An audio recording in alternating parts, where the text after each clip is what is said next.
თავისუფალ უნივერსიტეტში ჰომოფობიის შესახებ იდენტობას მიერ ორგანიზებული საჯარო ლექცია ვერ ჩატარდა. მიზეზი მოქალაქეთა ჯგუფი გახდა, რომლებიც აცხადებდნენ, რომ მათი მიზანი ლექციის ჩაშლა იყო. ისინი LGBT პირების მიმართ ჰომოფობიურ და დისკრიმინაციულ გამონათქვამებს იყენებდნენ. მოვედი და დამხვდა აუდიტორიაში არეული სიტუაცია, ადამიანები კამათობდნენ და ვერ მივხვდი რა ხდებოდა და რეალურად საბოლოოდ ვერ ჩატარდა ლექცია, იმიტომ რომ ამ ადამიანებმა არ მოგცეს იმის საშუალება, თათას არ მისცეს იმის საშუალება, რომ ჩაეტარებინა ლექცია ამ თემაზე და მიდიოდა დისკუსია, შეურაცხყოფებად მიდიოდა ეს ყველაფერი და არ ვიცი, დავტოვეთ აუდიტორია ისე, რომ ერთი სიტყვაც კი არ უთქვამს თათას და ლექცია არ ჩატარებულა მოკლედ და გაიმარჯვეს ამ ადამიანებმა ესე გამოვიდა. მინდოდა უფრო დამენახა ლიბერალიზმი ხალხში და სამწუხაროდ არ მომცეს საშუალება, რომ ყველაფერი მომესმინა, ეს საინტერესო თემა, იყო კომპეტენტური ხალხი მოწვეული და ძალიან მაინტერესებდა მათი აზრი და მათი ლექცია. დღეს ვნახეთ პრაქტიკაში ჰომოფობების ძალიან საკმარისი რაოდენობა, პრაქტიკაში გამოცდით რა არის ჰომოფობია, რომელიც არ მისია წარმოგვიდგინეს ასე, რომ ლექცია ჩაშლილიყო.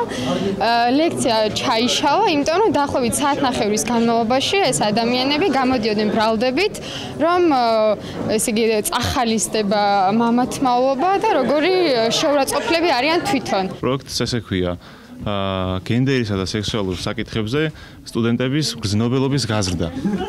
და გენდერი და სოციალურ საკითხებზე სტუდენტობის გრძნობელობის გაზრდა, ანუ დამოკიდებულების იმის თქმა, რომ ეს არის ჩვეულებრივი ამბავი, ეს უნდა მივიღოთ ნორმად, ის რაც სამედიცინოდ დადასტურებული რომ არ არის ნორმა, ეს უნდა მივიღოთ ნორმად და ასე შემდეგ. ეს არის პროპაგანდა, ეს არის პიარი, ეს არის თავზე მოხვევა. მამათმავლობის მიმღებლობა მართლმადიდებელი ქრისტიანისთვის არის უკვე თავის შინაარსობრივად თავის თავში მოიცავს ცოდვას. მამათმავლობა მისაღები არ არის. აქ საკითხი იმაზე დგას, რომ ადამიანმა როგორც მინიმუმ ამ თემაზე თქვას, რომ არაუშავს ან კარგია.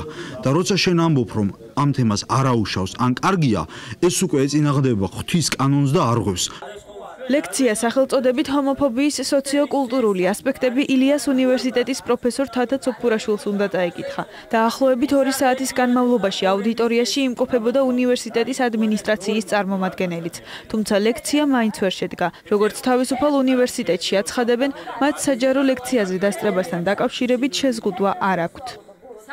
2 საათის მანძილზე ამოუწევთ ლექციის დაწყებას, დამხვდნენ მართლმადიდებელ მშობელთა კავშირის წარმომადგენლები თუ სხვა ექსტრემისტები და ისინი პირდაპირ აცხადებდნენ, რომ მოსულები იყვნენ ლექციის ჩაშლის მიზნით და რომ არ მომცემდნენ საშუალებას იმისა, რომ უნივერსიტეტში მესაუბრა ჰომოფობიის შესახებ, რაც მათ ესმით როგორც ჰომოსექსუალობის პროპაგანდა. შეიძლება ითქვას ჩვენ დაკვირვებით ვითარება ამ კუთხით, რომ სივრცეს არ გითმობენ, გავარესებულია წლევანდელ წელს წინა წელთან შედარებით თუნდაც იგივე კონფერენციის ჩაშლის მცდელობა ამ ჯგუფის მხრიდან თბილისის სახელმწიფო უნივერსიტეტში, რომელიც თურმე წმინდა ადგილია და თემებს არ უნდა დაეთმოს სივრცე.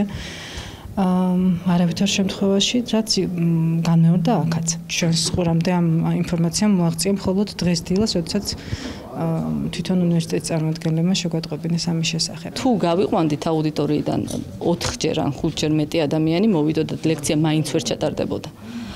შესაბამისად, ჩვენ ვისხედით დაახლოებით 2 საათი ყველა ერთად მსჯელობდით, ძირითადად ეს ჯგუფი გვიზიარებდა მოსაზრებებს, რას ფიქრობენ ამ ლექციის შესახებ, ისე რომ ლექციის ავტორს ერთი სიტყვის თქმის შესაძლებლობა არ მისცეს და შემდეგ შვიდობიანად დავიშალეთ. და ჩვენი მიზანიც ის იყო, რომ პროვოკაციების შესაძლებლობა ყოფილიყო მინიმალური და ასეც მოხდა. ჩვენაც უზრუნველყავით, წესრიგი დაცული იქნა, შეხლა შემოხლას ადგილი არ ქონია და ყველამ შეძლო საკუთარი მოსაზრების გამოხატვა. ჩვენ საჯარო ლექციაზე შემოსვლაზე შეზღუდვა არ გვაქვს, არც გვექნება და არც ვაპირებთ, რომ გქონდეს. იდენტობის ცნობით ლექცია პროექტის გენდერისა და სექსუალობის საკითხებზე სტუდენტების მგრძნობელობის გაზრდა ფარგლებში ტარდებოდა და კანადის მთავრობის მიერ არის მხარდაჭერილი. პროექტი გენდერის და სექსუალობის საკითხებთან დაკავშირებით ადამიანის უფლებების სწავლების, ტოლერანტული საზოგადოების მშენებლობის და ლიბერალური ღირებულებების გამტკიცებისთვის სტუდენტების ინფორმირებას და ამ მხრივ მათი ცნობიერების ამაღლებას ისახავს მიზნად.